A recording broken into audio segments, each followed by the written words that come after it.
If you feel stuck right now, emotionally stuck, unmotivated, foggy, or unable to move forward, I want you to listen very carefully.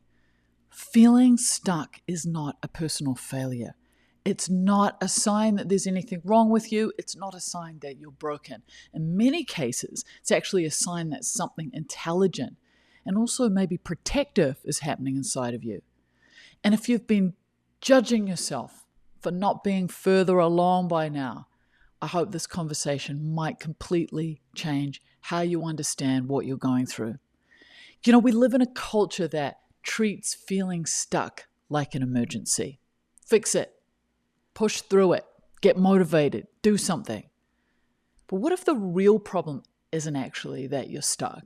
What if the problem is that you're trying to escape a phase that actually has something important to offer you? You know, here's something that I've seen again and again in my work with people, helping them with their emotional well-being. Feeling stuck is often what happens between who you were and who you're becoming.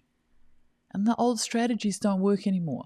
The old identity feels tight. The old way of coping doesn't bring relief, but the new way hasn't formed yet. So your nervous system does the wisest thing it can do. It pauses. So there's a number of benefits in feeling stuck. Here they go. The first benefit is feeling stuck is often protective. So one of the most surprising benefits of feeling stuck is that it's often protective. When your nervous system senses that continuing as you were would cost you, emotionally, physically, or psychologically, it puts on the brakes. What do you end up with? Low motivation, fog, indecision, this sense of, I just can't do this anymore. These aren't flaws, they're signals. Signals that the way that you've been living, thinking, or pushing yourself isn't sustainable any longer. And instead of listening, most of us try to override this signal. Here's what actually keeps people stuck longer: shaming themselves or comparing their inside to other people's outside, or forcing themselves to be clear about things before they're ready, or trying to positively think their way out of discomfort. That takes pressure, that creates pressure, and pressure shuts down insight. So, the second benefit of being stuck is that stuckness is a transition state, right? It often means that you're in transition.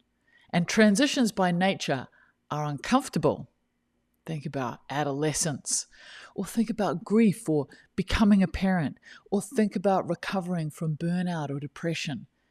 There's always a messy middle. There's always a period where you don't know who you are anymore, but you're not who you used to be either. So stuckness lives in that middle. The third benefit is that stuckness slows you down so you can hear yourself.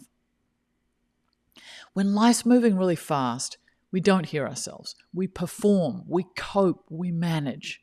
So feeling stuck often slows things down enough for a deeper truth to emerge from us. Truths like, this isn't aligned anymore, or I've been abandoning myself, or I'm exhausted from pretending everything's fine, or I don't actually want what I thought I wanted.